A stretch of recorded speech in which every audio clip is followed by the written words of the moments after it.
கொடுப்பது நல்ல விஷயம்தான். நீங்கள் தாராளமாக கொடுக்கலாம், யாருக்கும் கொடுக்கலாம். ஆனால் தற்பெருமைக்காக கொடுப்பதற்கும் மனத்தின் மகிழ்ச்சிக்காக கொடுப்பதற்கும் வேறுபாடு உண்டு.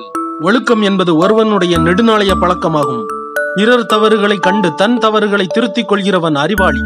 துன்பம் வந்தும் சோர்வு இல்லாதவனை பகைவனும் மதிப்பான். அறிவு மட்டுமே போதுமானதல்ல, அறிந்ததை அனுபவமாக்கிட வேண்டும். தோல்வியை கண்டு பயப்படாதே. சில வரலாற்று முக்கியத்துவம் வாய்ந்த முயற்சிகளில் தோற்று போவது கூட உனக்கு பெருமையே.